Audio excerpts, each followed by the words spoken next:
to the lecture series on Bhagavad Gita organized by Wisdom Intellectual Forum Puri. Today we will be having the 14th lecture in this lecture series.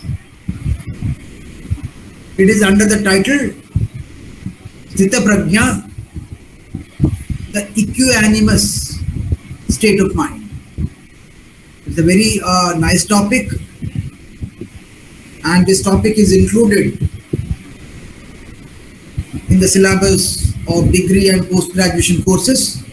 So I hope this session would be very much interesting. As usual, we have with us Professor Pramod Kumar Das to deliver the lecture. If we look a bit into the last lecture, that would be very useful for understanding this lecture. Professor Das spoke on mind and meditation in his last lecture, wherein he spoke of the dynamics of the mind. He tried to explain as to how important it is on our part to control the mind. No doubt, exercising control over the mind is not an easy task, but still, in order to attain the state of equanimity, it is essential. It is a prerequisite to exercise a total control over the mind. What is this control? To have a control over the mind means to keep the mind focused in the present. We should not allow the mind to ponder over the past or think of the future. It should be held, it should be controlled, it should be kept focused in the present. And more importantly, Professor Das said that controlling the mind means freeing the mind from the mind. What exactly it means? It means freeing the mind from the unnecessary thoughts. And maybe even thoughts itself, even the thought itself, freeing the mind from the thought itself even. So, in the state of a controlled mind, what do you find then? As he explained in the last class, a controlled mind is that state which a person experiences wherein his mind can move to the world, but it will not get attached to this world, and again it can come back to its original state without getting disturbed by the fancies of the external world. So that is the mind that is required so that we can be focused and we can think of a state of Sthita Prajna. And this is what would serve as a basis for understanding the idea of Sthita Prajna in the Bhagavad Gita. So let us all move to Professor Das for his lecture. Over to Professor Das.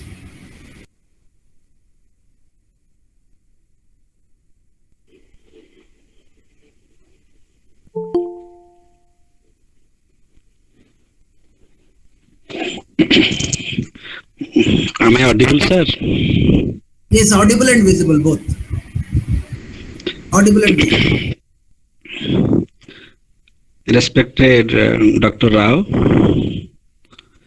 esteemed participants of this session, esteemed members of Wisdom Intellectual Forum Puri. Today we shall discuss Sthita Prajna.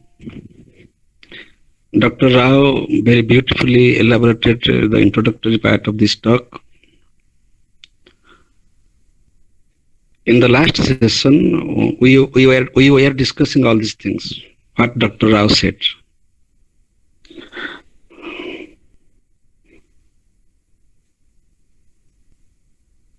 today's talk will be, we shall focus on another status of mind. We are dealing with the same mind. We do not have different mind, different instruments. If mind is a biological instrument, we have only that instrument, one instrument. We don't have 10 heads like Ravana. We are all common men. We have one brain or one mind. But we experience our mental activities. We experience the status of mind in different levels. And in philosophy, we call this process the evolution of consciousness or different status of consciousness. That we belong to different levels of consciousness. And it is very natural. Suppose we do not give much effort. Suppose we are not engaged in spiritual sadhana to have a better mind. Suppose we do not do that. Still we can experience, we can see the difference when we observe the mind of a child and what we were doing in our childhood. What was the status of our mind in our childhood? And how our mind gradually evolves to a higher status. How our mind becomes more mature. That we can experience without having any spiritual sadhana. Suppose we don't have any spiritual sadhana, still we can see this minimum difference, the difference between the child of a mind of the child and the mind of an adult and the mind of a grown-up man. We see that difference. That means we experience different statures of mind,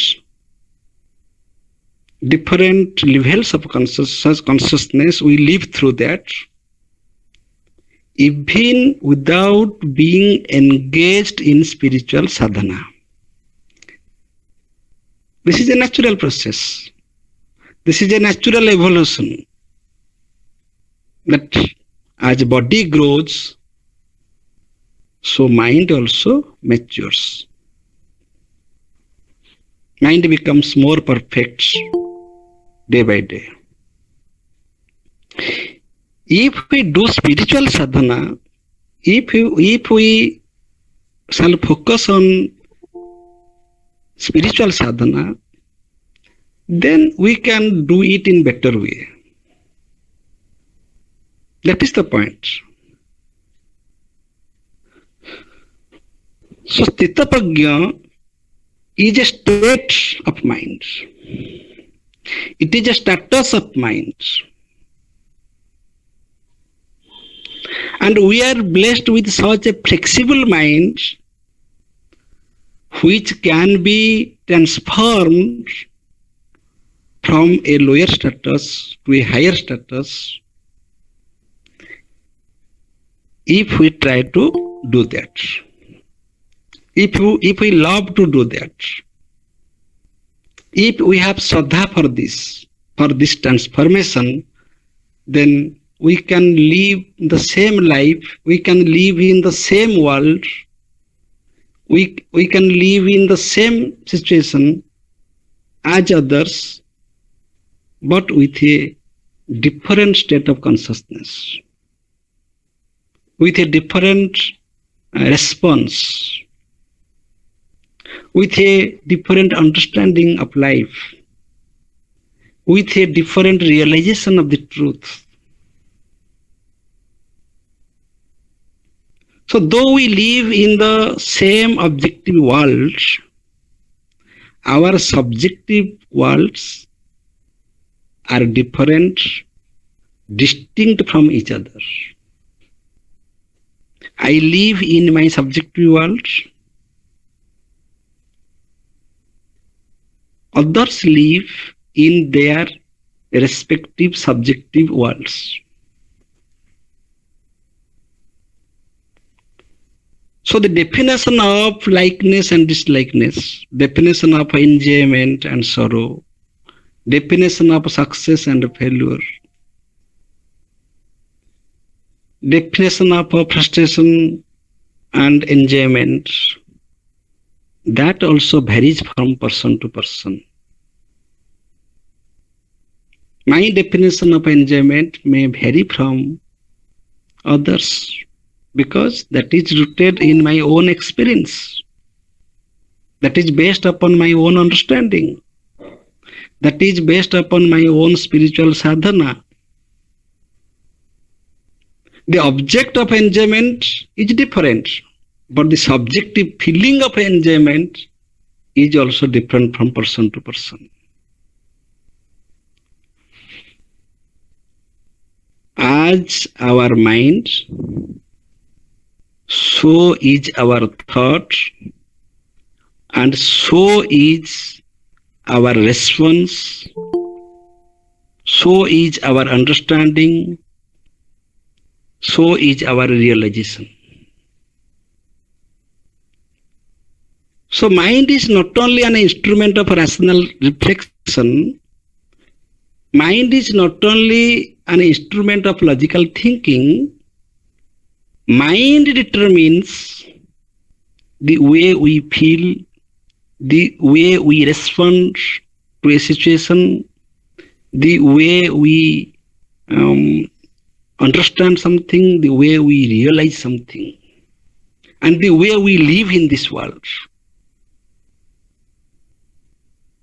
So definitions of the same concept vary according to the changes of mind.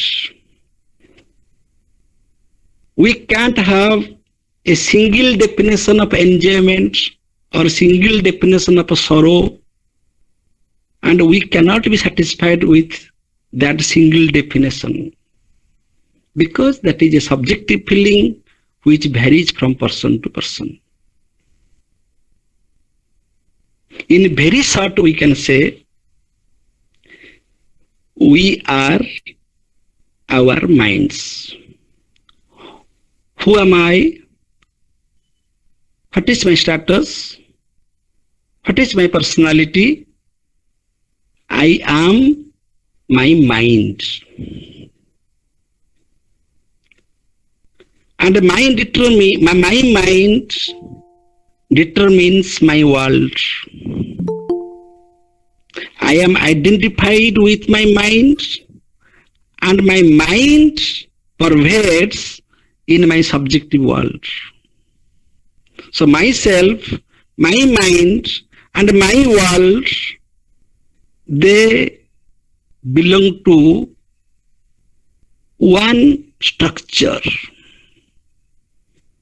That is how I am distinct from others in every respect.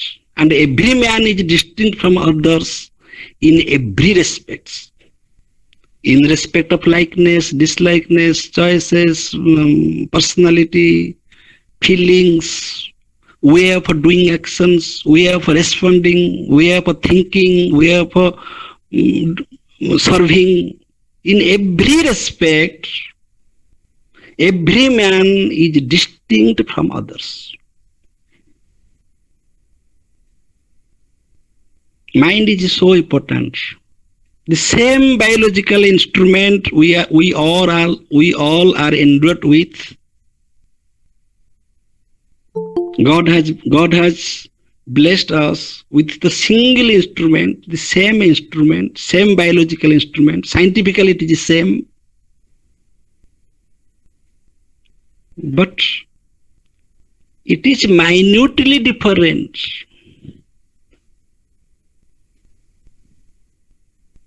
From person to person. And mind changes from time to time. Yesterday's mind is not today's mind, and today's mind will not remain as the same tomorrow. Even in the next moment, mind may change. We can understand the biological change by the biological process. But when mind changes, it is very difficult to describe, to explain the exact cause of the change of the mind, because it is so subtle, it is so spiritual. We can't give a biological, scientific explanation, exact scientific explanation to the change of mind.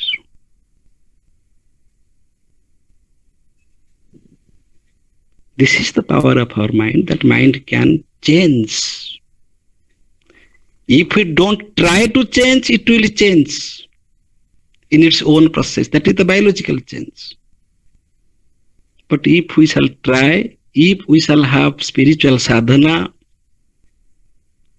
then we can change it in a better way. And that is the purpose of yoga. Yoga is a psychophysical discipline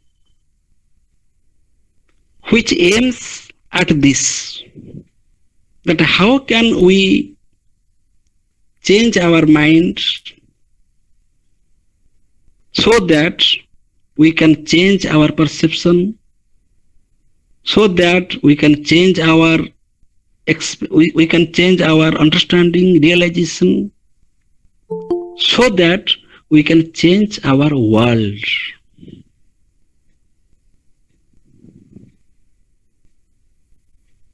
Different people are there, but the same world they all live in, but their responses are many. Their responses are many because they have different types of minds, and they belong to different levels of consciousness. With this introduction,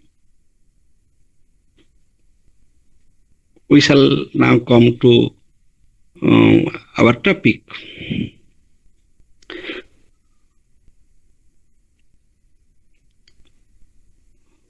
Now forget Sthitaprajna. Sthitaprajna we shall discuss in the conclusion. Make your mind move free. Don't do any spiritual sadhana. Make it free. Make your sense organs free, as they are free when we sleep. And you experience what is happening. Don't put any effort to control your mind, to control your sense organs, to control your movements, to control your understanding, to control your sense organs, sensations. Don't read any scripture.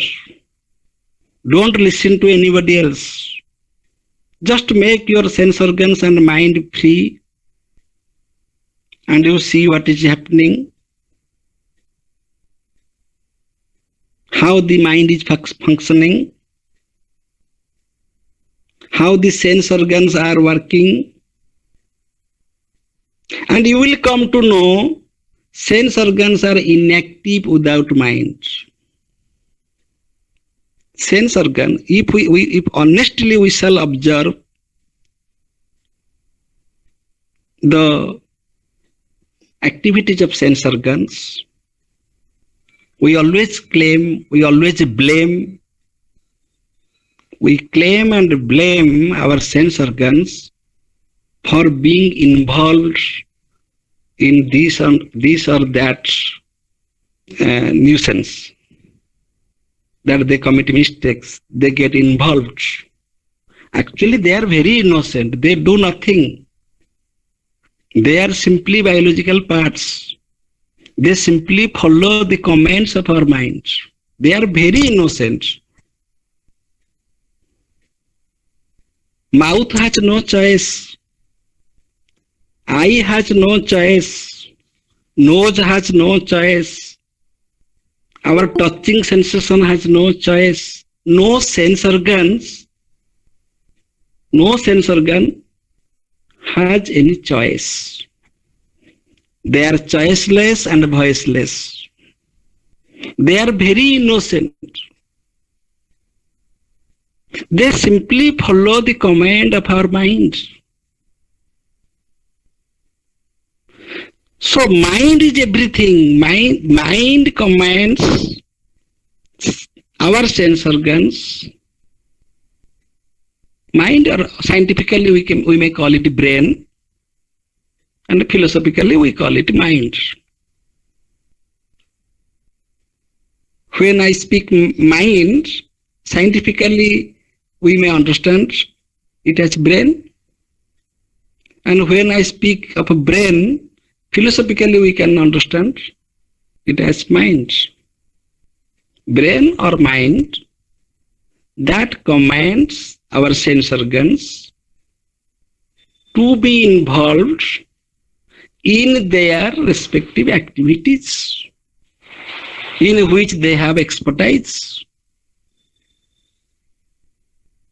And the choice is the choice of mind.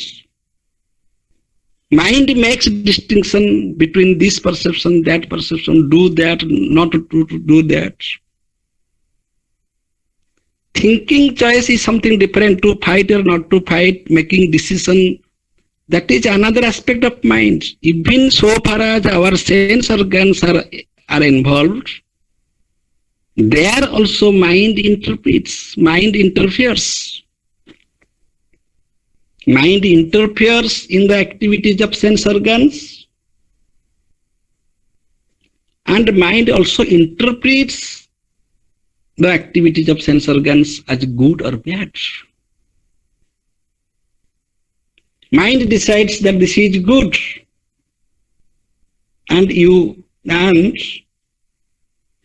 it commands our sense organ to do that. Suppose we eat. Suppose mind prefers, mind makes a judgment that Rasagola is good.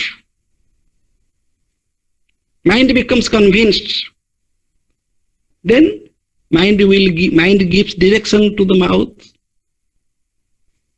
and mouth is only engaged mechanically to follow the commands of mind only.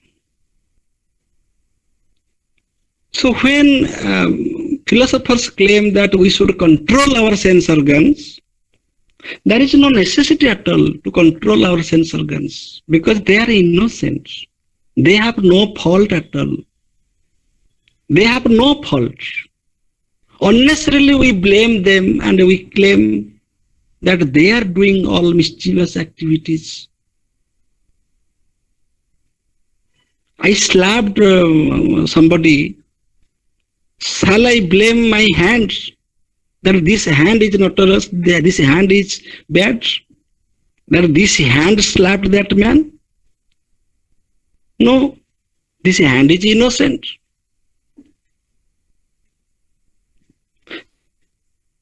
Now whatever I am now speaking through my mouth, can I give credit to my mouth? that my mouth is speaking all these things. No. When I am slapping somebody, that is mind. It is the command of mind. So mind shall be blamed. When I am speaking something or teaching something, that credit also goes to mind. So to control our sense organs, this is not a very big thing. In the philosophy of yoga, it is very, the emphasis has been given to this, that we should control our sense organs. But sense organs will be controlled automatically if we know how to control our minds. So the task is very easier. It is not a very difficult task. But we have to understand where is the fault. Where is the problem? The problem is not with our sense organs.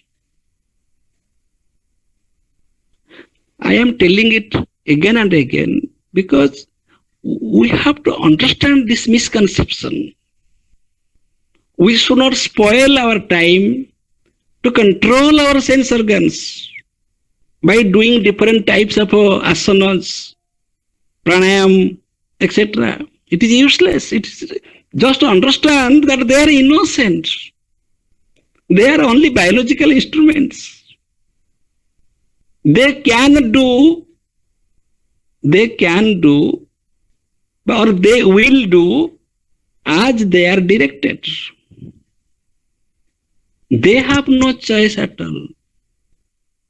My hand will not flow automatically and will slap somebody automatically. No. It is the decision of the mind. Similarly, all sense organs, all my propensities, all my sense organ related activities are innocent activities. They simply follow the command of mind. So now the task is very easy. Don't focus on your sense organs because they are mere servants. They follow the order of the high command, that is mind.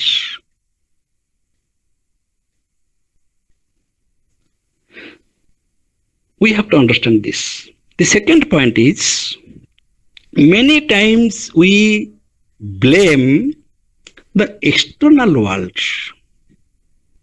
As we wrongly blame our sense organs, that they should be controlled, they are disturbing our mental stability, they are disturbing our meditative mind. Similarly, we wrongly blame the external world. The external world is bad. I am living in a very bad world. This world is not conducive for meditation. My mind is getting disturbed in this world. We blame the external world. But that is also a wrong blame. External world is also very innocent. External world does not disturb us anyway. It is only our mind that is getting disturbed or becoming disturbed in the external world according to its own way of interacting. How our mind is responding, how our mind is functioning, and how far our mind is mature to understand the external world.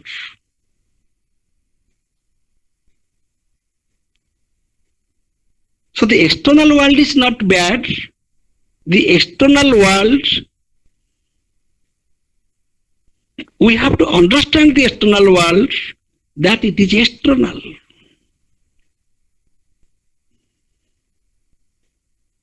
Very simple thing. If something we say that it is external, then why should we make it internal? It is very common sense. If this is my external world, then it's okay. Keep it that in the external position. Don't make it internal. My mind is internal. The external world is external. Problem arises when we invite the external to our internal home.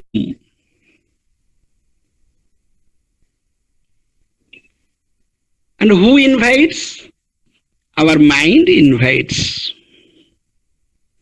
Our internal mind invites the external mind, becomes attached with the external world, and gets disturbed.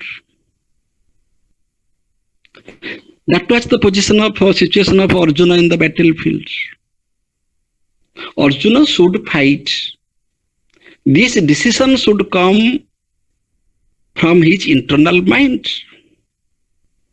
But his internal mind started roaming outside. He saw the external world,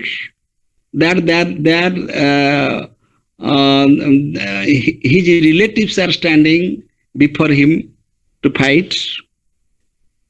Mind roams. Mind started roaming. So where is the fault?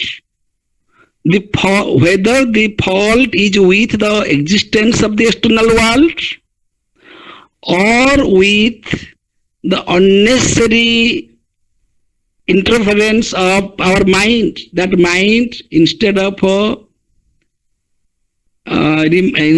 remaining stable in its own stance, it starts running outside. It becomes engaged in the external world. So the external world is not a problem for us. External world was there. External world is now. And external world will be there, because without the external world, we cannot exist. We are dependent upon the external world in many ways. We cannot live mere by our understanding, our philosophy, our realization. The external world is necessary for our existence. It is the common sense. But that is external. There is no necessity to make it internal. Mind gets disturbed when it gives room to the external world in it.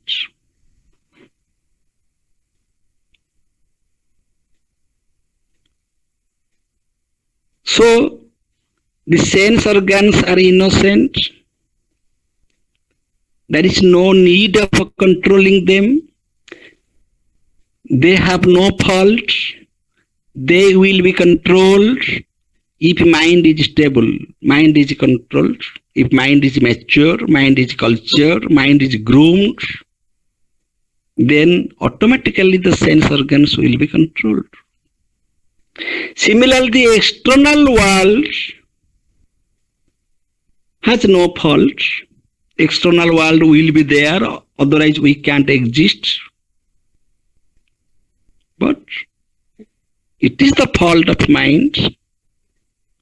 It invites the external world into its internal chamber. and gets disturbed. Number 2. Number 3,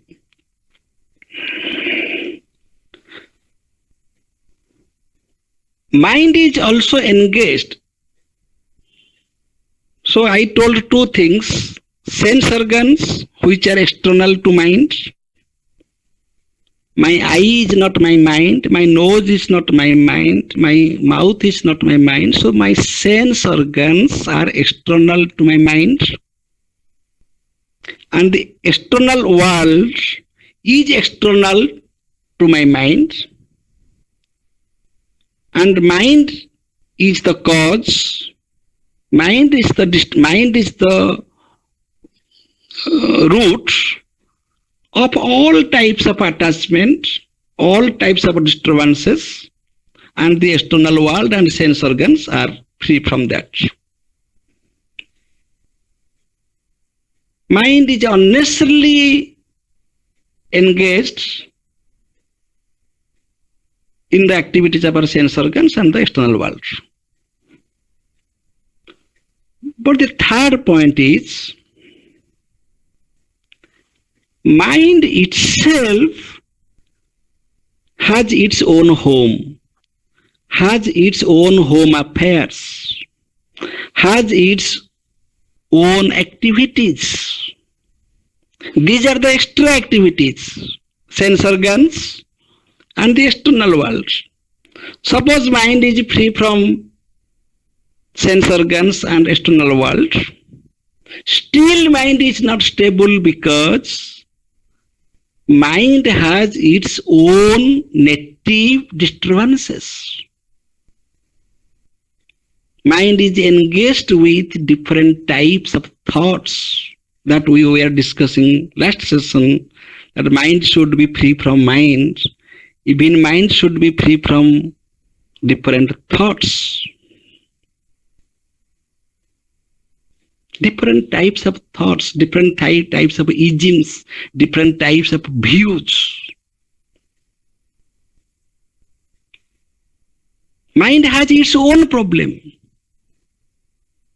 In addition to that, mind is engaged with the sense organs, which are external to mind, and mind is also engaged with the external world, which is external to it. Mind has its own internal problems.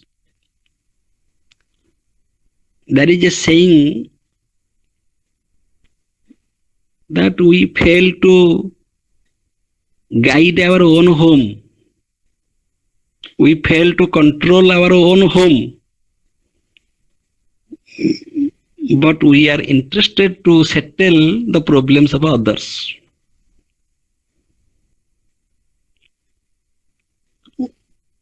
There is a saying, we fail to settle our own problems. We fail to solve the problems of our own home.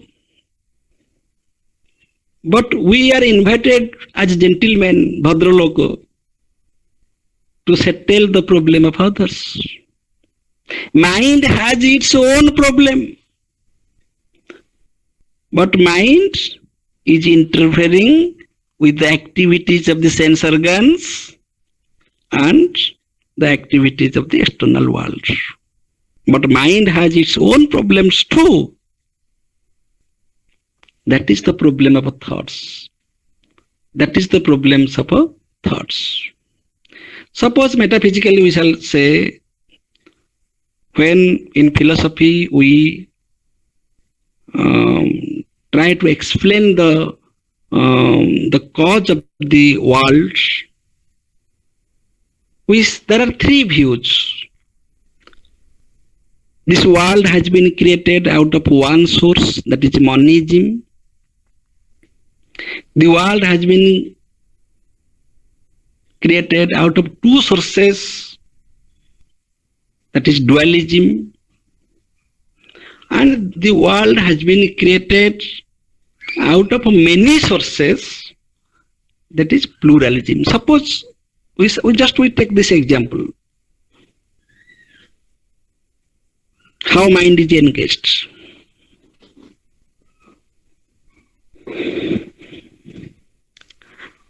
Many philosophers claim that the atomic theory of the world, that the world has been created out of atoms. Leibniz said it is they are monarchs. So they claim pluralism as the explanation of the world is the best explanation. Some other philosophers claim no, there are only two sources, consciousness and matter. Out of these two sources are Purusha and Prakriti. Out of these two sources, we can explain the world. The creation of the world can be explained by these two sources. And many philosophers also claim that there is only one source by which we can explain the world.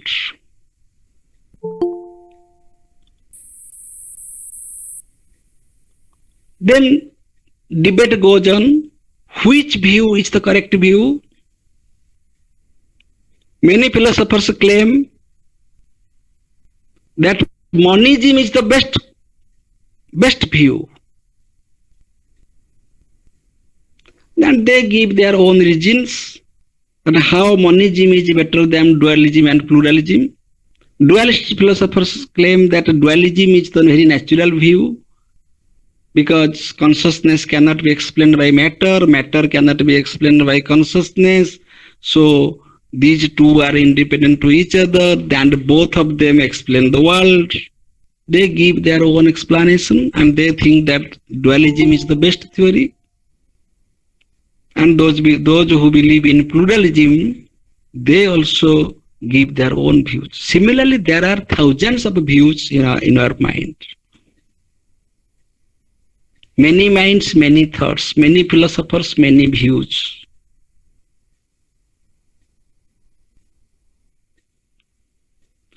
And generally, we are inclined to monism because we think, so far as our knowledge is concerned, so far our realization is concerned, we think that monism is the best policy, best theory.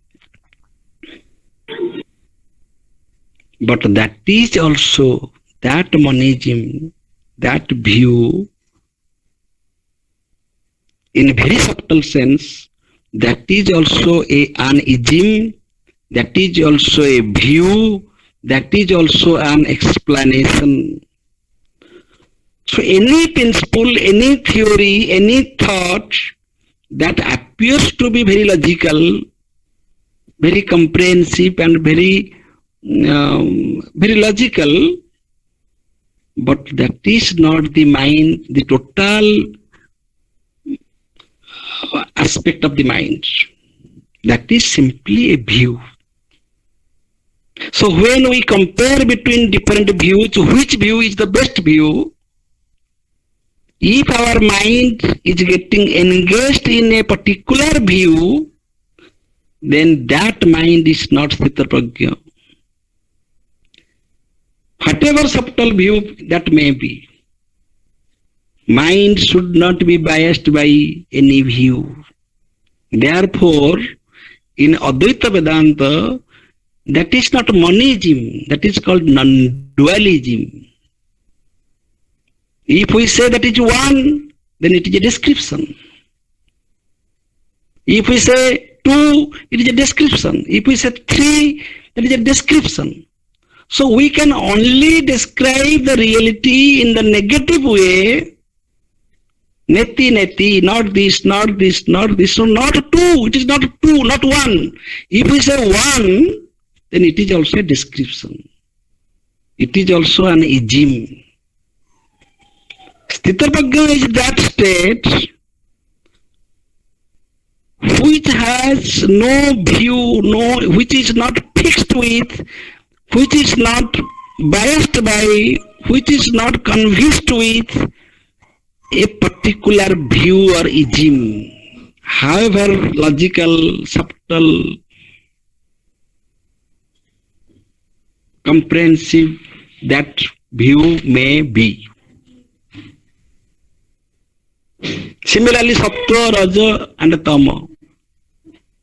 There are three gunas.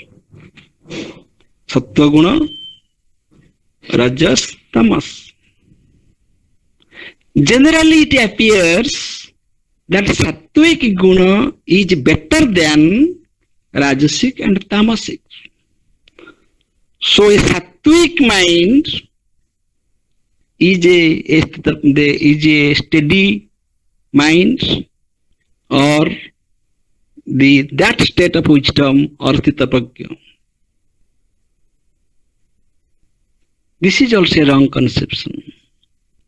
Sattva, Rajas and Tamas, these three are the gunas or prakriti.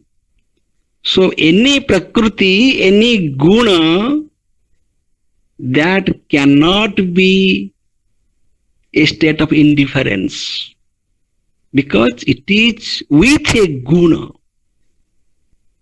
Sthita Prajna is not a guna. Sthita Prajna is a state of nirguna. There is no guna at all, no views at all. No views, even not monism. Though generally we think that monism is the best ism, better than dualism and pluralism. It is so said, so far as our knowledge is concerned. Sthita Prajna is a state of indifference. A state of indifference means it is beyond all differences. What is the status of monism? Monism is a view that differs from dualism and pluralism or any other ism.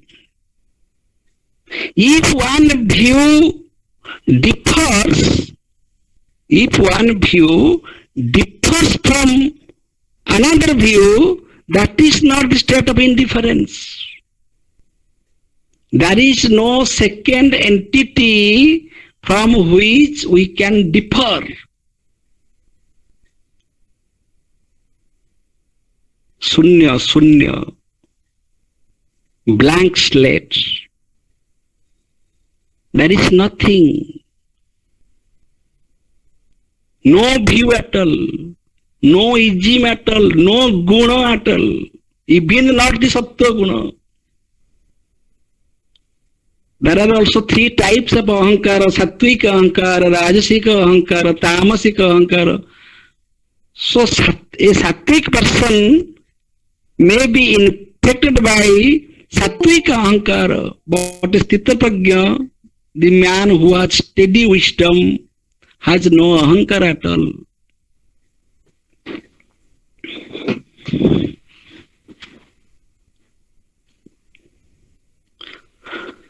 State of indifference. State of indifference is a state. It does not accept any view and it does not differ any view. It does not accept thesis and it does not differ from antithesis. Because both thesis and antithesis are relative to each other. So Sthita Prajna is not a state of relativity. It is not a state of thesis. If it is a thesis, then it will differ from antithesis. There is no difference at all. It is indifference.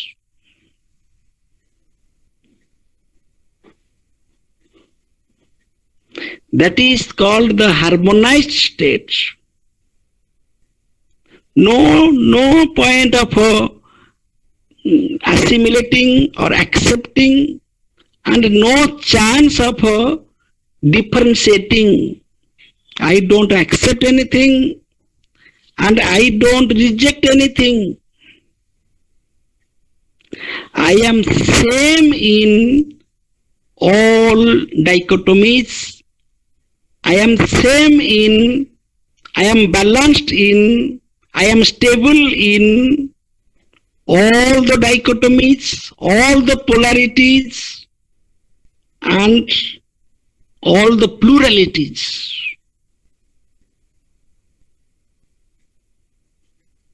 That mind, that stable mind, is the mind of Sthita Prajna. Sthita Prajna means Sthita, Sthita. Sthita means that exists. Sthita, that exists, that is established. Where? In knowledge. Prajna, prajna means knowledge. Sthita, sthita dhi. Sthita prajna, another concept is sthita dhi. Sthita dhi, dhi means also knowledge. Prajna means also knowledge. Sthita is same. Sthita prajna or sthita dhi, that means one is established with wisdom, knowledge. And one is stable with that knowledge. Which knowledge? The knowledge of the self. The knowledge of the self. If I am stable with the knowledge of the self, then I shall never be confused. I shall never be disturbed by the interferences of mind.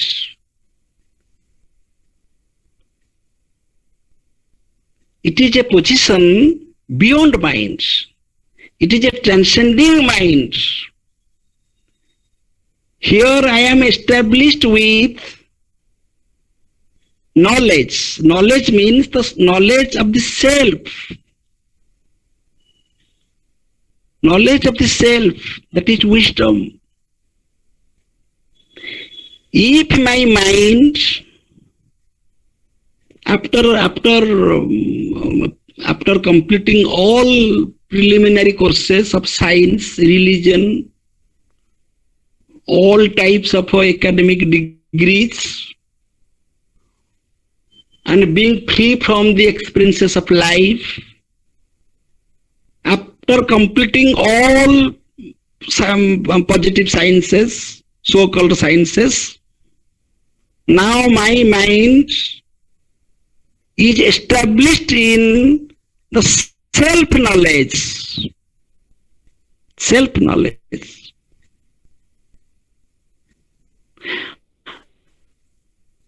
And not only it is established means it is there, it exists there, it is stable there, it is not fluctuating, it is stable there. If my mind is stable in self-knowledge, for that mind is free from the lower mind, the lower rational mind, who is engaged in different isms like monism, dualism, pluralism, sattva guna, raja guna, tama guna, sukha, dukkha, failure, success, likeness, dislikeness, friend, enemy. These are all entertainment of the rational mind. But Sthita Prajna is not a rational mind. We all give credit to human beings that man is a rational being. But man is beyond that. It is a state of trans-rationality, supramental consciousness. Supramental consciousness. It is beyond our mental consciousness. It is beyond our rational ability. So there, mind is beyond that, the prajna mind. That is a state of indifference. That state is beyond the rational mind. Therefore, that mind is beyond the world of pluralities that exists externally outside the mind, and the multiple views, thoughts that exists in the rational mind. So the higher mind, the mind of Sthita Prajna, is that stable mind which transcends the world of pluralities, the external world, and the world of pluralities in our internal world. Pluralities of thoughts. External means the world of pluralities.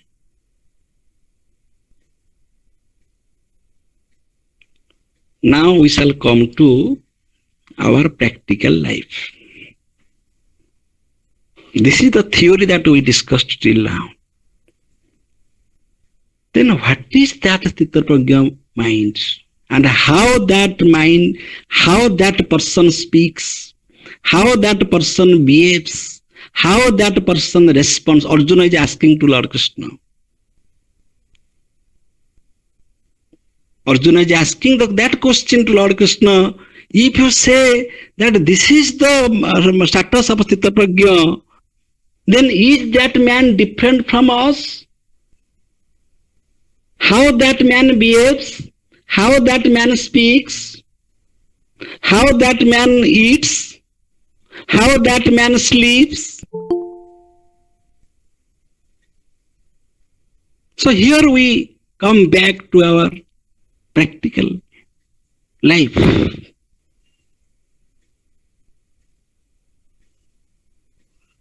If there are so many desires are disturbing us, be free from all desires. Be free from all desires. Don't support any desire. Don't reject any desire.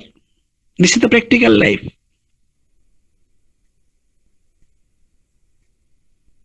And be calm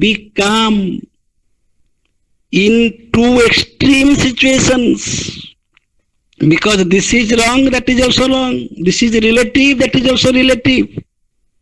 Thesis, antithesis. Be indifferent. Suppose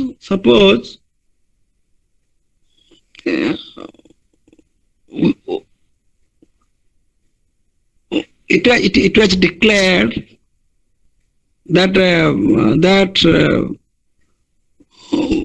I have got a prize of 1 crore rupees.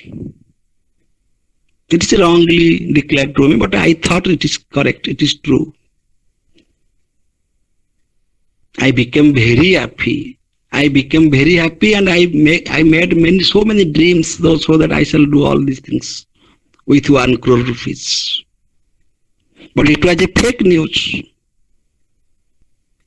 And after 2 days, I came to know that this is fake.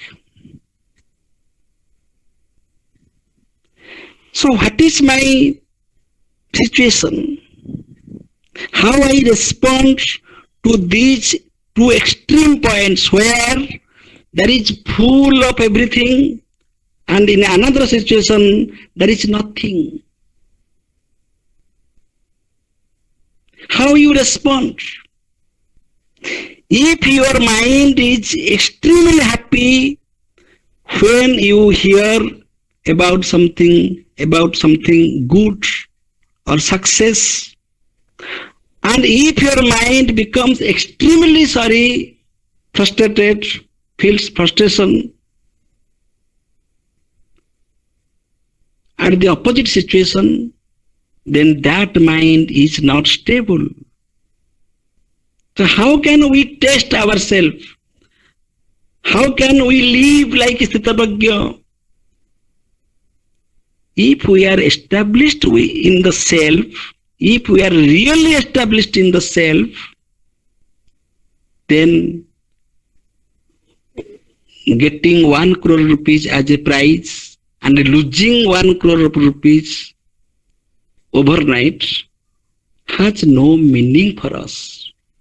I am indifferent to both the situations because both the situations are fake. Similarly, the dichotomy between life and death, thesis and antithesis.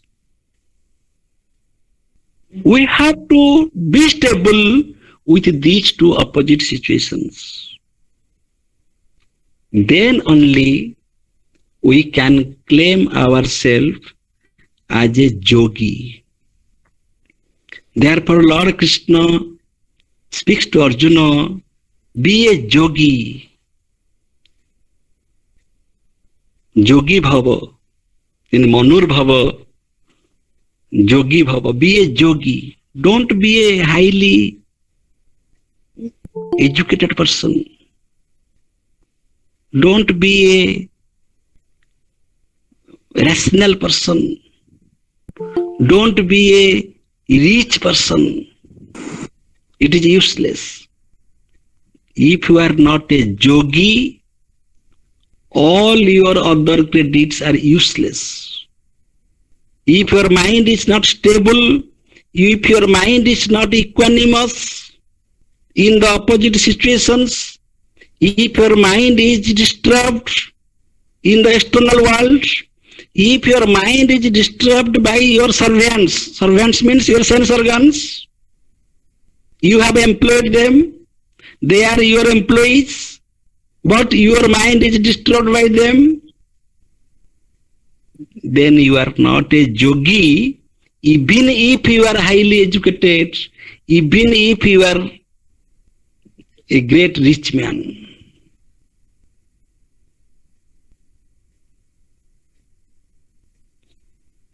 So be a yogi. Be a yogi means be the owner of steady wisdom. Steady wisdom means that wisdom that is never destroyed, in the disturbances, in the world of pluralities, in the adverse situations, in the unexpected situations. The stable mind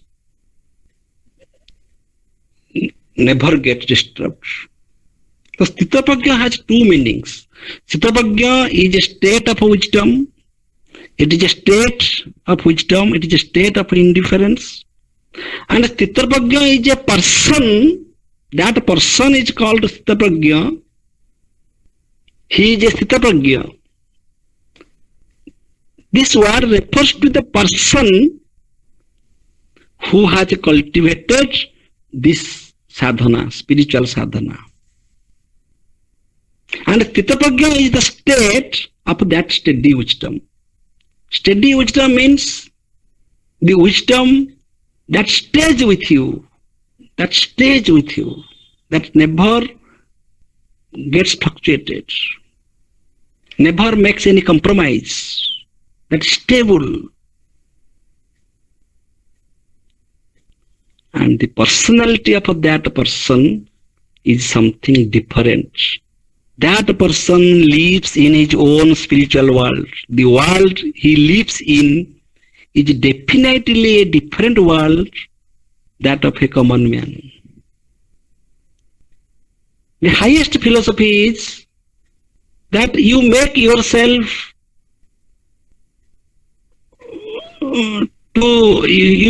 yourself highly absorbed, that for you everything and nothing will be same. I am everything and I am nothing. If both these statements are same for me, if I am established in the knowledge of the self, established in that wisdom. Established means sthita. Many times we have wisdom, but we have smansana vairagya. Smansana vairagya means we go to smansana, we see the last part of the life, that people are dying. We have that realization at that place, but when we return to our empirical world, our practical world, we forget that. We again get engaged in our bondage, moho, infatuation, our own lives. That means our wisdom is not stable. Wherever we shall go, we shall go with that mind, where the wisdom is stable. So that internal stable mind will not be affected by my sense organs, from which I had started my talk today. That internal stable mind shall not be disturbed by the sense organs, not by the external world, not by its own thoughts, not by its own thoughts. And that person can remain in different places at the same time. That person can do many duties tirelessly at one time. That person can be happy in every situation. That person can remain calm and quite silent in all the disturbing situations.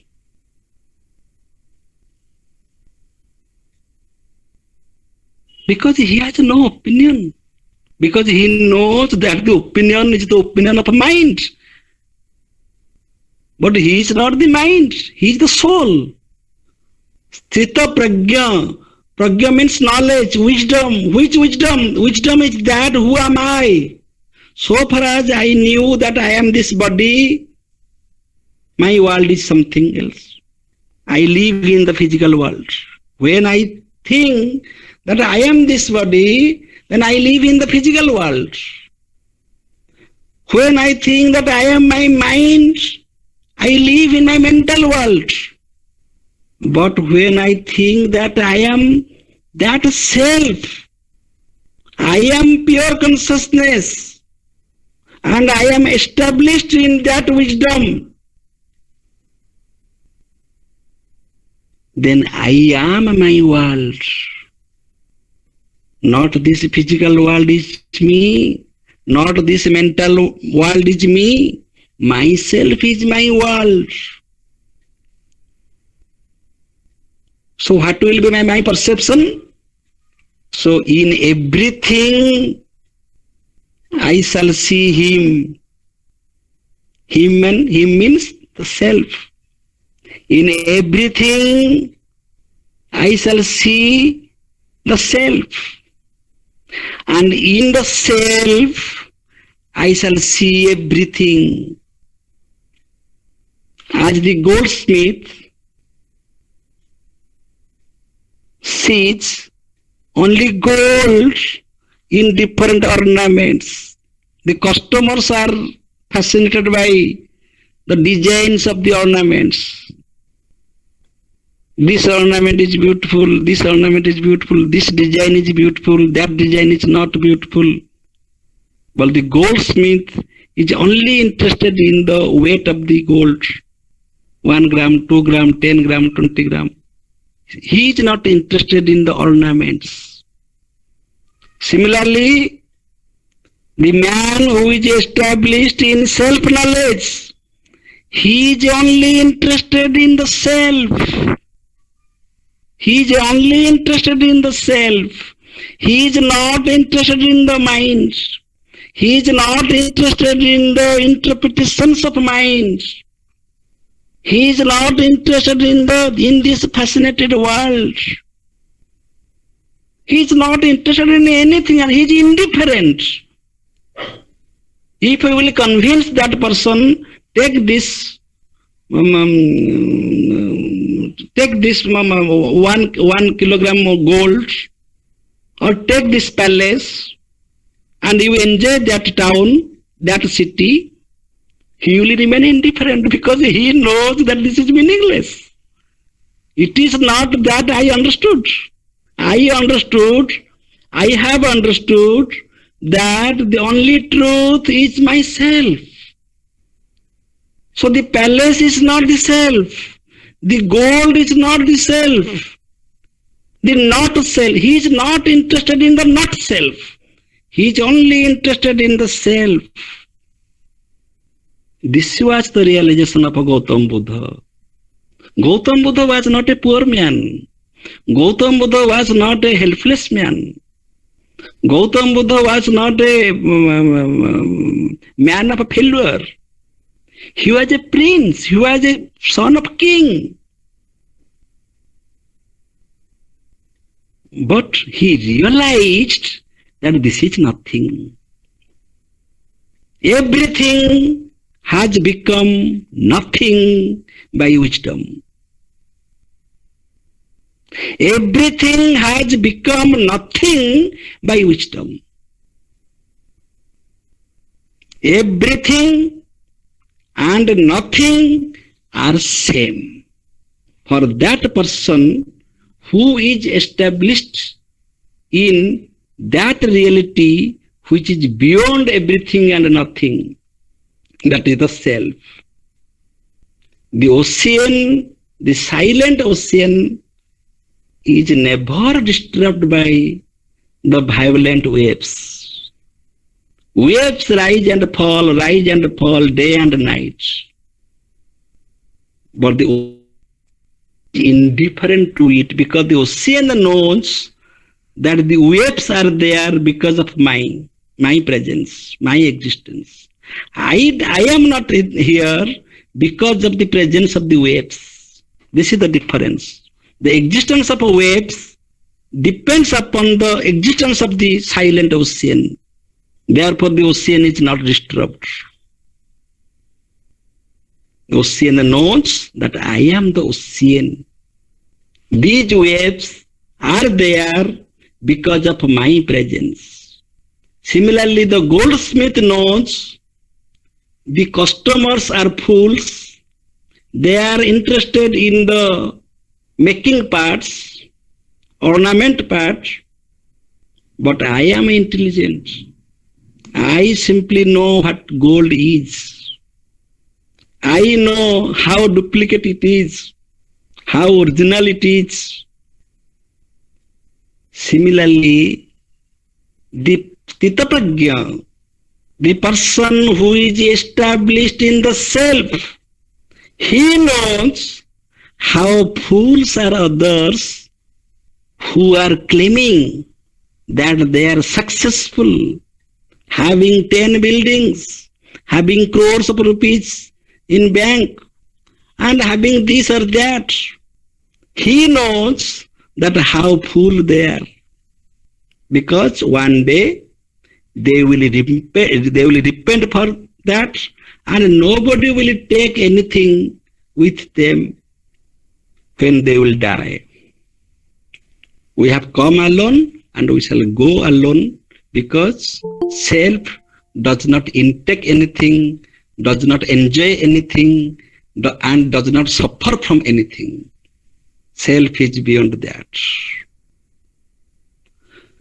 So this is Stitaprajna. Stitaprajna is a state of wisdom, and Stitaprajna is the person who is established in that state of wisdom.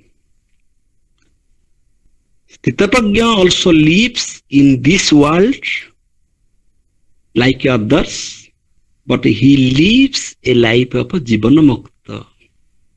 Jivanamukta is that state which is mukta, which is free from all types of boundaries, all types of determinations, all types of gunas. Free. Indifferent, state of indifference. Clay and gold are same. Life and death are same. Success and failure are same. Blame and fame are same. Everything is same. Everything is same because it is indifferent. That man is a happy man. That man is a happy man. And that is the ultimate goal of our life. Thank you.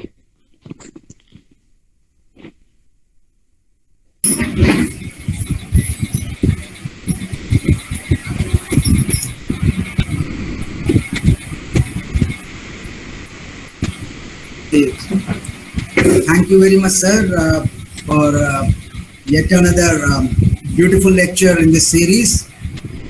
After a long time, we have with us Professor Nanda Ghosh. He used to be with us during the initial part of our webinar programs of Philosophy Family, but after a long time we are having him, Professor Ghosh. He has a very beautiful question on this occasion. He says, if all of us intend to be yogis, so how to solve the mundane problems out there in the world? Number one. Then he talks of the situation in the present COVID world. He talks of Sthitaprajna doctors or Sthitaprajna teachers, which are again he says are only paradigm cases, and they are far away from the actual scenario. So how do you see the entire a sort of a situation that Professor Ghosh has in his mind?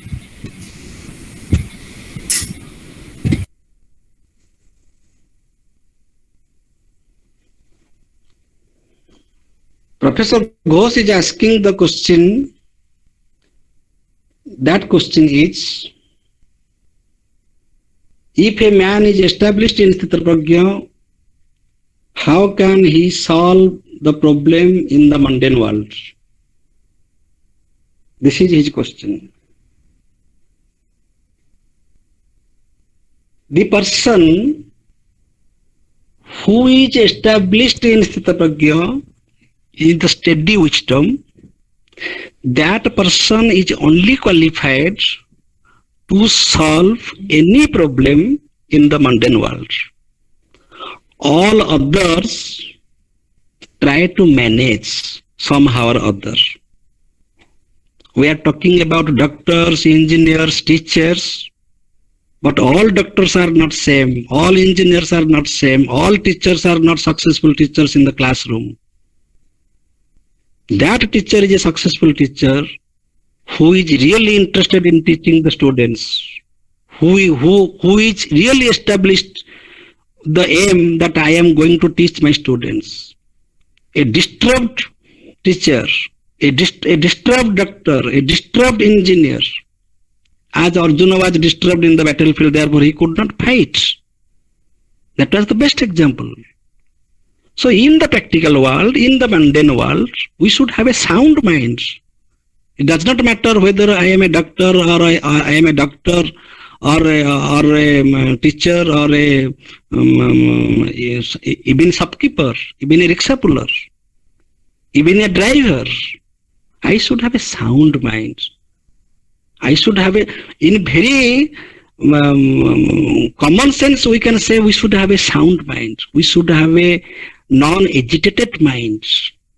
We should have a unbiased mind. So doctors differ in their activities. Many doctors put the cloth and other materials in the womb of the body of the patient, and many doctors do their work very successfully. Parents are different. Parenting is different. Why? Because minds are different, and the best mind is qualified to solve the problem in the best ways. So our mind is only useful to solve the mundane world. We are not here discussing about the metaphysical world, because we live in this practical world. And the battlefield for Arjuna was the practical world, practical fields. Why Arjuna was disturbed? Because Arjuna had a confused mind. Arjuna's mind was not stable. The difference between the Arjuna's mind and Lord Krishna's mind is only that Lord Krishna had a stable mind. Stable mind means mind which is established in wisdom, in understanding. If you understand something, be established with this. This is the common sense. If you understand something, any principle of science, any principle of mathematics, suppose you understand the equation of a mathematics, be established with that. Otherwise, you can't attend examination. Your memory will fail and you can't attend that in the examination hall. Be stable with that. Be established with that. So we should be stable. We should have a sound mind, and we should be established with the wisdom of values. And by that way, we can solve the problems in better ways. And his second question that I was reading, I am continuing. Here is a paradox. We are always after not self in this world. Yes, that is the problem. That is the choice. Whether we shall run after not self or self, that is the choice. That is the difference between a Sthitaprajna and the man of ignorance. Where we stand, I gave three possibilities. If I think that I am this body, I am my position, I have my service, I have my degrees, I have my children, and I am my palace. If I think that I am so and so, this is my world. If I think that I am my mind, I live in that world. If I think and I am established with the knowledge that and if we really believe in Einstein, then we should bet the belief of Einstein and the belief of Advaita Vedanta are same. Einstein said that everything is relative, and also Shankaracharya said that everything is relative. If we are established, we know that everything is relative, but the problem is that we are not established with that knowledge. So our knowledge is only book knowledge or degree knowledge or classroom knowledge or PhD thesis knowledge, and we are earning by that, but we are not living by that. I am not speaking to anybody. This is a common response. This is how we can differentiate personalities from one personality from another personality. Who am I? Am I this body? Suppose I shall declare I am my soul, people will laugh at me. People will say that I am a mad person. But I know, I means the wise man. I means not I. The wise man knows how wise he is. Therefore Socrates said, yes, I am a really wise man because I do not know. I know that I don't know. So my knowledge cannot be certified by others. This is the very truth. Whenever a university gives a certificate, PhD, delete, so and so, how can the university can give me certificate? Nobody can give me certificate of my knowledge, because I know my knowledge. And that knowledge is reflected in my way of living, in way of thinking. And according to my knowledge, I live in my own world. Even I do not need anybody's certificate. I enjoy that. If I have a mind of Sthitabhagya, even I don't wait for anybody's certificate is meaningless. So many yogis, many real sannyasis, they throw their certificates to the river, because certificates become meaningless for them. The certificates from the empirical world is meaningless. So far, one is established with the higher self. That is such a state where one becomes embodiment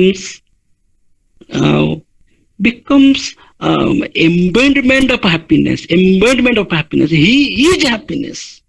He does not want to be happy. He does not give any effort to be happy. He is happiness. He is wisdom. There is no duality. No, even I told, monism is also not a sound theory for him. Better than dualism and pluralism. For him, there is no ism at all. No types of dichotomy. So I answered this question by these two sentences I shall speak. That person who is more mature in mind can solve the problems of the mundane world in better ways.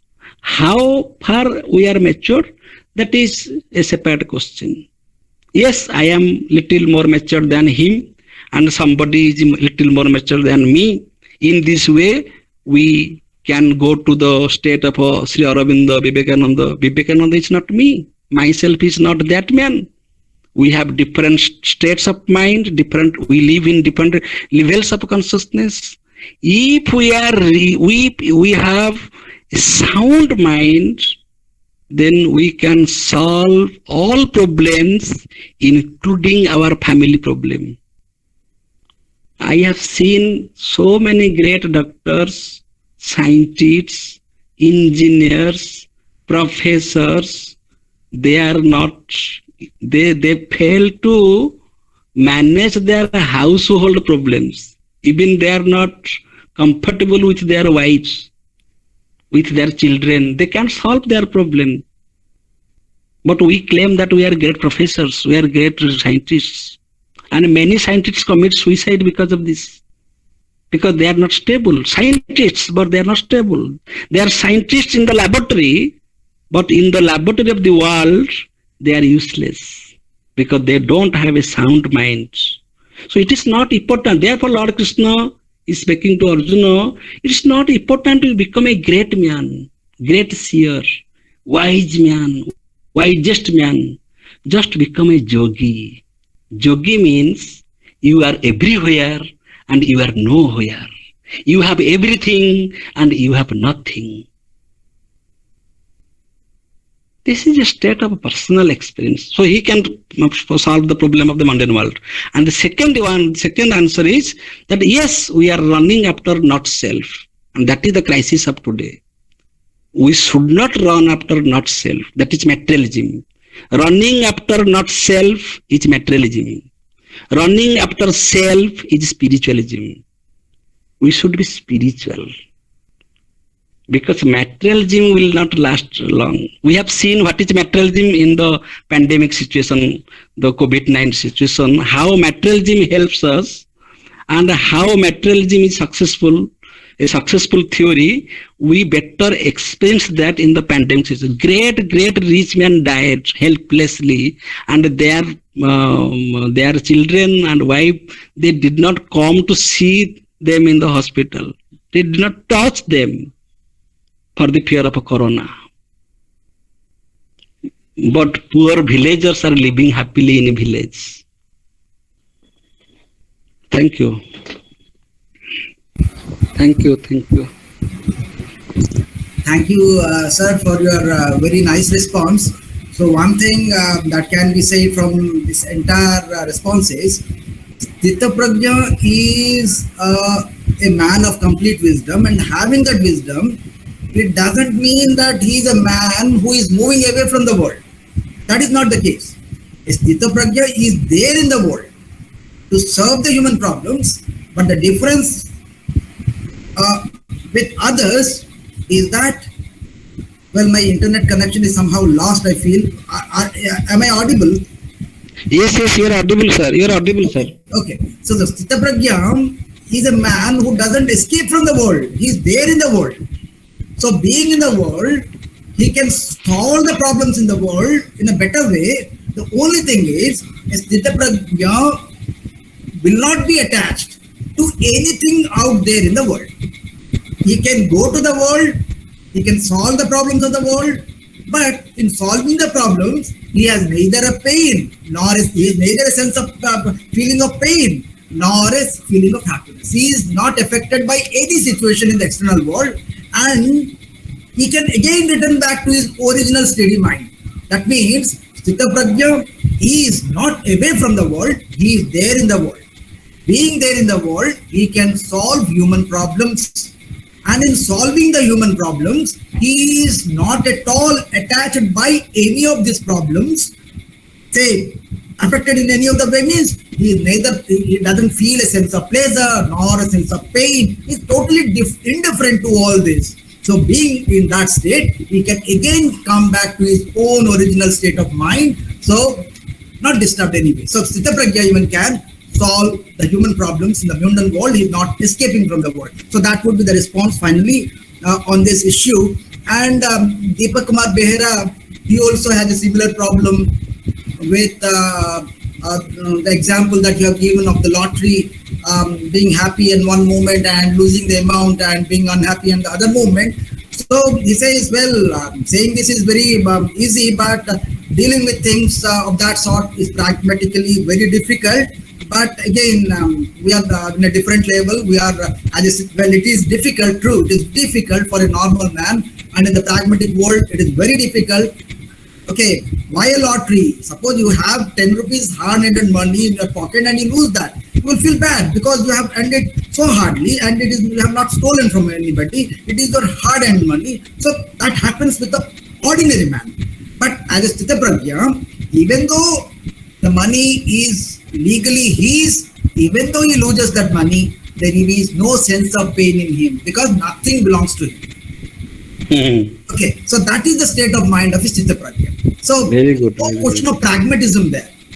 There is a total elevation from this world, being connected with the world without being affected by the world. So Stitaprajna is not that he is escaping from the world. He is there in the world, but not connected with this world. I mean, not attached with this world. So that's why he's not affected.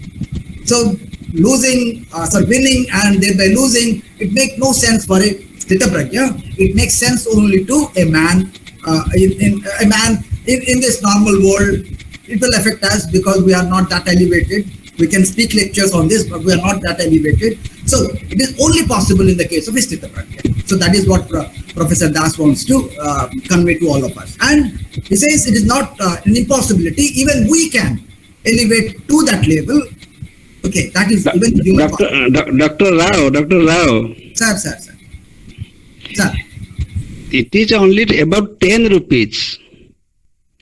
Stitaprajna, the man who is established in Stitaprajna, can see his dead body lying before him.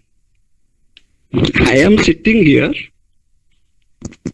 I am now speaking. This is my bed. I see my dead body lying there. This is not a joke. I am not speaking of myself. I am speaking of the mind of Stitaprajna. My 10 rupees is lost, or my beautiful shirt was burnt. It is a very trivial thing. Son is dead. My dead body is there. This is the state of Stitaprajna. That means, Mahatma Gandhi beautifully said, Mahatma Gandhi, and always think that you are absent. I am not involved in my presence. I am very much aware of my absence. So I am neither involved in my presence, nor I am disturbed, frightened by my absence. If this is the state of mind, for that mind, what is the fear? What is the loss? What is the agony? Nothing. That means that mind which is not disturbed by anything not self. That Professor Ghosh was asking, not self. That the self should not be disturbed by anything that is not self. If I am not this, then I should not be disturbed by this. Because myself is not that. So why myself will be disturbed by that? We are getting disturbed by something to which we do not belong, and for which we have no interest, and which we are not. This is nonsense. This is useless. So the self should not be disturbed by anything not self. This is a state of mind which we can acquire, which we can get by culturing our lower mind through spiritual sadhana. It is not a matter of, it is not so easy. Therefore, we are discussing it in the 6th chapter. It is not discussed in the 1st chapter. So after 5 chapters, we are discussing this. And in Patanjali Yoga, after Jama, Niyama, Asana, Pranayama, Pratyahara, Dharana, Dhyana, then we are discussing Samadhi. Samadhi comes after all these qualifications. So a common man lives with at least with Jama, then Niyama, then Asana, then Pranayama, then Pratyahara, then Dharana, then Dhyana, then Samadhi. It is a long process. We are now discussing about Samadhi. We are now discussing about Sthita Prajna. So this is an achievement. And that is possible after rigorous spiritual sadhana. It is a practice. It is possible, but by practice. Thank you. So Sthita Prajna, he is not affected by anything, even by his death, because he knows even life and death are meaningless for him, because they don't carry any sense, because in his true nature, even mind is redundant. Sthita Prajna, he is in a state where he even transcends the mind in order to be the same. So as long the mind also is, so there also a problem. So even transcends the mind. So that's how even death is not a problem, because once he has transcended the mind, that means the brain part, the subtle part of the body, the brain part is also negated. So the body is negated earlier. Even keeping himself connected to the mind, and Sthita Prajna even elevates the mind, so he is not concerned about the body. So it is already there. He is not concerned about the body. Any worldly affair, any worldly thing, anything physical, even the mental thing, the mind, the subtle thing, that is also even lost. So that is even not there. So because the only reality is, the Sthita Prajna has a realization that the only reality is the self. So he is not concerned about his death. He was not concerned about his life. So that's how Sthita Prajna takes the entire scheme of things, and that's how it's totally different from all that we see out there in this world. So a similar question has been raised by Vijay Sarkar. Well, it is a question that you have already answered during the course of the lecture, that Siddha Pragya can be a man of complete wisdom, can be helpful for the common people in various ways, because he is not leaving this world, he is connected to this world. And similarly, Shravani Mishra madam similarly has a similar question on the lottery question, because he is not affected. Neither money, nor as Professor Das has said, he is not concerned about even of his own body, of his own mind, because they are also ultimately negated. What lies is only the self and nothing else. Maybe, and everything being negated. So there is no question of even the life. Even the talk of Panchabhutas may again even be negation that way. Maybe. So that's a state. It's very difficult to attain, but it is a human possibility and it is attainable. Hello, sir. Hello. Okay, carry on. Sir, there is no question. So now you please give your synopsis. So I shall be happy to hear to you. Okay. There is no question perhaps. Before making a synopsis, I want to share a WhatsApp video which I had recently, and this lecture just reminded that WhatsApp video. Sometimes these WhatsApp videos are also very informative. There was a mango garden, and the eyes saw a beautiful mango. The eyes wanted to, because it was attracted. The eyes were attracted by the mango, but the eyes cannot eat the mango. So the legs walk towards the mango, but the legs also cannot eat the mango. So finally the hands have to pluck the mango, and even the hands cannot eat that mango. And finally they are put into the mango is put into the mouth. The mouth has to eat the mango. Okay, but mouth doesn't enjoy the taste of the mango. So the taste is enjoyed by the taste buds in the mouth. Okay, in the meantime, while the taste buds are enjoying the taste of the mango, there was certain noise at the back, and suddenly a stick fell on the backside of that man. Stick fell on the backside. So there was enormous pain. Okay, there was enormous pain, and tears rolled from the eyes. Tears rolled from the eyes. So in this example, all the five senses are involved. Sense of sight, sense of taste, sense of smell of the mango, ripe mango. Okay, the feeling of pain, the touch, sense of touch of the mango, touch of the stick. Okay, and even the audibility, because some voices are at the back that you could hear. So all the senses, five senses are involved. But behind all this, the mind is there. If you take away the mind, none of these things will make any sense. So having said this, mind also requires all this to enjoy this world. So it's a both way. It's a both way out. The mind as an instrument cannot exercise its will without the body. That's how the body also becomes important. So the yogic sadhana, the process of yogic sadhana lies in controlling the senses, not allowing the senses to go out like the way the eyes moves to the senses.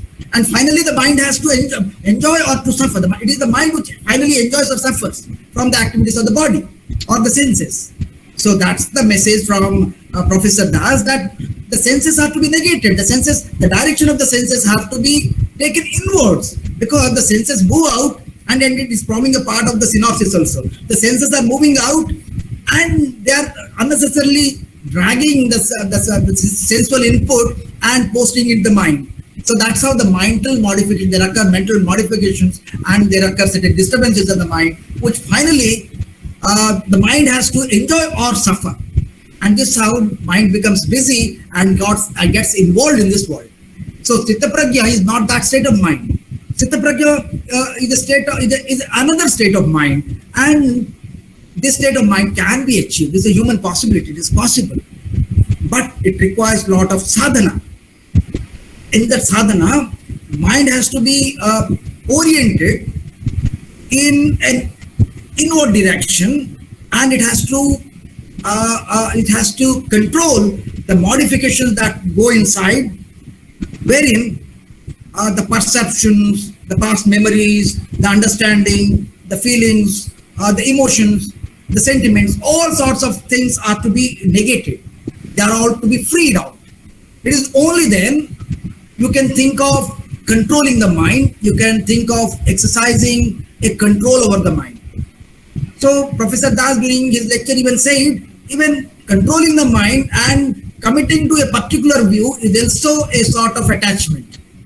Because no ism, even ism, any view is also a problematic for a Sthita Prajna. Because Sthita Prajna is beyond any view. Even any view would be a partial one, and that will bind. A view will bind.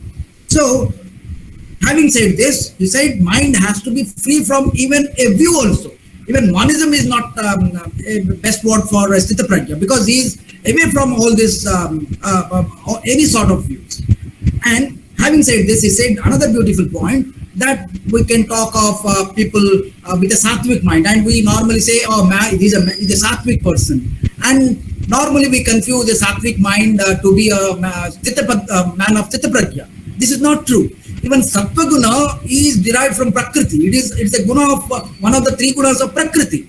So Sattva even being a guna of Prakriti, there would be a Sattvic man even carries a sense of ego. He does charity, but at the same time he feels, oh, I have done this charity. So the sense of ego, a sense of agency lies even with a Sattvic person. So Sattvic person is also not a Sthita Prajna, because there lies a sense of agency. So Sthita Prajna, who is a man of complete wisdom, who is he? He is a man who is established in knowledge. He is totally established. He is totally absorbed in knowledge. There is no way out coming out of it. That means he acts the way he knows.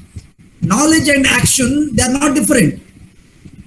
There are not two different states. You see, we know something, but we'll be acting. We know we should speak the truth, but we are not speaking the truth. So there is a difference. But here, Sthita Prajna, he is totally absorbed in wisdom, and there is no duality involved. That means no duality in the sense the knowledge and action, they coincide. And it is a state where the situations may vary, but he is indifferent to any sort of situation. Because he is totally established in that state, and is not affected by any of the states. Whether that may be a good state, very good state, or a bad state, nothing can affect him, nothing can disturb him. So he is totally free from all this. Having said this, Sthita Prajna, even now a question may arise. So it is the mind that plays a vital role in Sthita Prajna? No, not even the mind. Because a man of complete wisdom even reaches a state of supramental consciousness, where even the mind is transcended. Even the mind is negated. We might be knowing about the satellite launch vehicles. You might have seen satellite launch vehicles. They have certain stages. When a satellite is ignited from a missile station, ballistic missile fire station, what happens? A satellite, on reaching a certain height, the lower drum will fall out. Then upper drums will move up, and after a particular stage, the other drums will fall out. The engine which carries the satellite, and that is the mind, which may be compared with the brain, and the activities of the engine may be compared with the mind, that also has to lose some way when the satellite gets the energy of its own. That means the satellite realizes its own energy, like the soul realizes itself. That means the mind even has to be negated. There is a Sthita Prajna, is a state of complete wisdom, means even the mind and the state is non-existent. What that existence is only pure consciousness. That's why Sthita Prajna state is a state of supramental consciousness. That means even mind is negative. So that is the state. And it is very difficult to attain this state. Only a few could attain. We can talk of this, but very difficult to practice, very difficult to achieve. And hopefully this is the theory, and the practice, there lies a long gap. And as far as the theory part is concerned, as far as we are thinkers, well, this is the theory, and it is very difficult to attain that state of supramental consciousness. And I'm not saying it cannot be achieved. I said you beforehand, it's a human possibility. A number of people have attained this, and this is possible. But the thing is, we have to set foot on that path. And setting that foot is not that easy, and we have to make a starting point somewhere to be on that path, to attain that level. Like the way a satellite gets gets into its orbit when everything is lost. So the self has to be itself, losing the senses, the body, the ego, the mind, everything. Everything is negated. What remains is only the self. So that is the state of Chitta Prajna. Thank you very much, sir, for this very beautiful lecture, and also thank all the participants for being connected here. So it's a nice lecture. I enjoyed this lecture. A lot of things could be known from this lecture. So now it's time for Swarnalata Tripathi Madam to propose the formal vote of thanks. I invite her to propose the vote of thanks. Over to Swarnalata Tripathi Madam. Thank you, sir. Namaskar to all. I thank all the participants for their presence and responses in this session. I thank the speaker Pramod sir for giving very good message on Sthita Prajna. Sthita Prajna is the harmonized establishment with self-knowledge. Sthita Prajna also refers to the man of steady wisdom. The state of Sthita Prajna is the state of real happiness, and the man of Sthita Prajna is really a happy man. I thank Dr. Rao sir for his silent and active support in making the program successful. His way of moderating is outstanding, and his concluding remark is very heart-touching. I thank you all. We shall meet again next Saturday with a new topic. Pranam.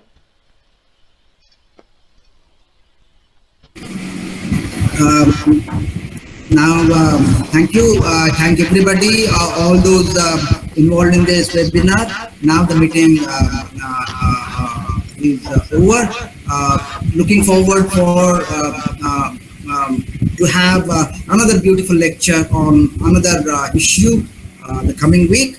And also wish to announce that we are having a weekly webinar tomorrow on religious conflicts by Professor Roma Chakravarti. Hope you will all join, and also request Professor Bose to be there. Thanks everybody. Now the meeting is closed.